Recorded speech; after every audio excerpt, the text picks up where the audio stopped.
నిమిషాలు టైం ఇవ్వండి ప్లీజ్. లేచి వెళ్ళమాకండి సరేనా. ఇందాక మన సాంబశివరావు మాట్లాడుతూ అసలు మనం ఎలా వచ్చాము, ఎందుకు వచ్చాము అవి కాదు మాట్లాడుకోవాల్సింది, మనల్ని పెంచి పోషించిన గుంటూరు మెడికల్ కాలేజ్ గురించి మాట్లాడుకోవాలన్నారు. అది నాకు చాలా బాగా నచ్చింది. యాక్చువల్గా ఇట్లా కొంచెం మాట్లాడుతుంటే పరిగెత్తుంటే మనకి కొంచెం ఆయాసం వస్తుంది అన్నాడు. వయసు భయపడుతుంది, నిజమే, అది కాదనట్లేదు. నా విషయానికి వస్తే నేను చదువుకి, మా పేరెంట్స్ ఆర్థిక పరిస్థితికి, నా సోషల్ స్టేటస్కి, నాకు WHO ప్లస్ కేంద్ర ప్రభుత్వం గుర్తించి ఇచ్చిన వైద్య అవార్డుకి ఎక్కడ పొందలేదు. ఇవన్నీ ఎవరిచ్చారు? ఇవన్నీ ఎవరిచ్చారు? ఈ అత్యున్నత పరిస్థితి ఎవరిచ్చారు? మన గుంటూరు మెడికల్ కాలేజ్ ఇచ్చింది. మన గుంటూరు మెడికల్ కాలేజీ నాయనలారా ఎదగండిరా, మీరు పైకి ఎదగండిరా, మిమ్మల్ని చూస్తూ ఉంటామనింది. అలా అని చెప్పేసి మనం అందరం ఒకటి అది గుర్తుపెట్టుకోవాలి. కొంతమంది కార్డియాలజిస్ట్ అవుతారు, కొంతమంది న్యూరాలజిస్ట్ అవుతారు, కొంతమంది పెథాలజిస్ట్ అవుతారు, ఇట్లాంటి వాళ్ళు. కానీ అందరం ఒకటి అని చెప్పి గుర్తుపెట్టుకోవాలి. మనలో మనం ఒకళ్ళు ఎక్కువ ఒకళ్ళు తక్కువ అనే ఫీలింగ్ ఎప్పటికీ రాకూడదు. అందరూ ఒకటి ఫీలింగ్ రాకూడదు. అంతే. అసలు మన మధ్య ఉండే స్నేహం ఏమైంది ఆ రోజుల్లో ఎలా ఉండేది? అసలు మనం మెడికల్ కాలేజీలో చేరినప్పుడు ఎంత ఆతృత ఉండేవా, ఎంత ఆరాటంతో ఉండేవాళ్ళం. ఒక అమ్మాయి ఎప్పుడు వచ్చిందా, చూసిద్దా, నవ్వుద్దా, అలా ఉండేవాళ్ళం.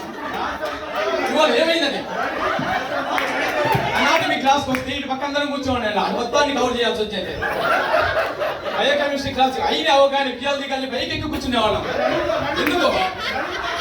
మొత్తాన్ని చూడొచ్చు అని చెప్పేసి వాళ్ళు నడక మార్చి వచ్చేవాళ్ళు, మన కళాశాలలో పడాలని చెప్పేసి. కానీ ఈ రోజు ఏమైంది? కడుపు నిండిపోయింది. కావాల్సింది ఫ్రెండ్స్, కావాల్సింది girl friends, ex girl friends, పిల్లలు, ఎక్స్ట్రా సంబంధాలు. ఇవన్నీ వద్దు. మనం ఆ రోజు ఎలా ఉన్నాము, ఈ రోజు అలానే ఉందాం. ప్రేమగా చూసుకుందాం. మనం ఒకళ్ళు అంటే ఒకళ్ళు చూసుకుందాం. మనకి ఎట్లా మొగుళ్ళు పిల్లలు సరిగ్గా చూసుకోవట్లేదు, మన సంబంధాలు మొత్తం ఇలానే కంటిన్యూ చేద్దాం.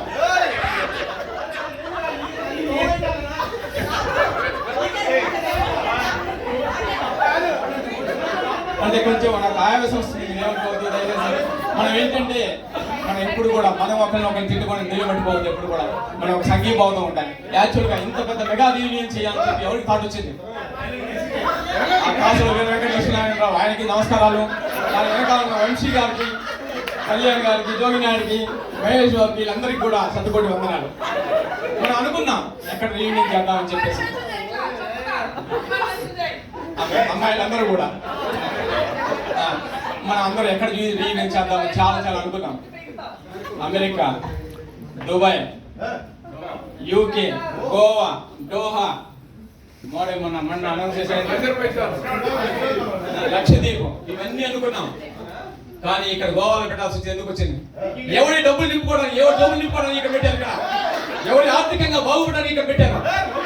ఎవరి కుటుంబం బాగుపడడానికి ఇక్కడ పెట్టారు. అందరికీ తెలుసు. పెట్టుకుంటాడు. ఎంత పెట్టుకుంటాడు? మా అయితే 70 లక్షలు 80 లక్షలు సంపాదించుకుంటాడు కమిషన్ ద్వారా. మన ఫ్రెండ్ కాదు వాడు. దయచేసి నవ్వదు, చాలా సీరియస్ ఇష్యూ.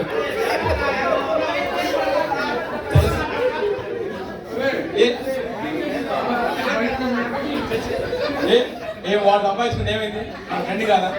మనం ఎన్ని పోగొట్టుకోవట్లేదు. మనకు రోజుకి ఎంతమంది పేషెంట్స్ కన్సెషన్ ఇవ్వట్లేదు? 15-20 లక్షలు 15,000 రోజుకి మన కన్సెషన్ ఇస్తున్నాం. ఆ వంశీ గారు 70 లక్షలు సంపాదించుకుంటారు. అలానే ఉంటాం. వస్తే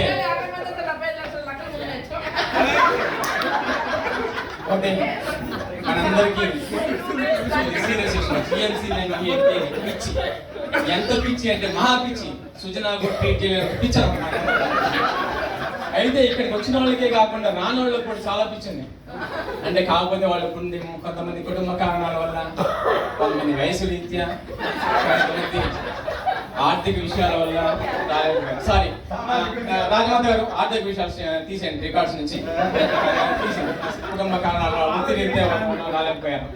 కానీ మనం అందరం ఏమనుకున్నాం, ఒక మంచి రీయూనియన్ చేసి WHO చెప్దాం. ఒక సంబంధం అంటే ఎలా ఉంటుంది, ఫ్రెండ్షిప్ అంటే ఎలా ఉంటుంది,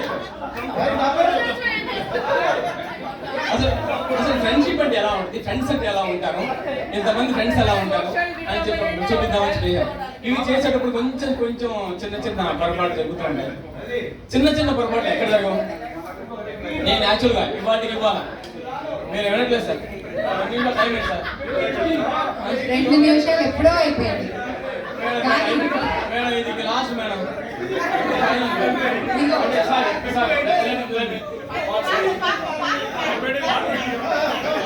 థ్యాంక్ యూ జవహర్ గారు, మీ యొక్క అభిమానానికి మేము కృతజ్ఞతలు. యాక్చువల్గా ఇవాళ చిన్న చిన్న తప్పులు ఎక్కడ జరిగిందో చెప్పండి. ఇవాళకి పొద్దున్న నేను ఫ్లైట్లో వస్తుంటే ఒకటి చిన్న ఫోన్ ఏంటి బాగాలేదు ఇవాళ పొద్దున్న నేను ఫ్లైట్లో వస్తుంటే ఇవాళ నేను పొద్దున ఫ్లైట్లో వస్తుంటే యాక్చువల్గా ఒక 8 వర్షాలు వచ్చి ఇట్లా నాకు చాలా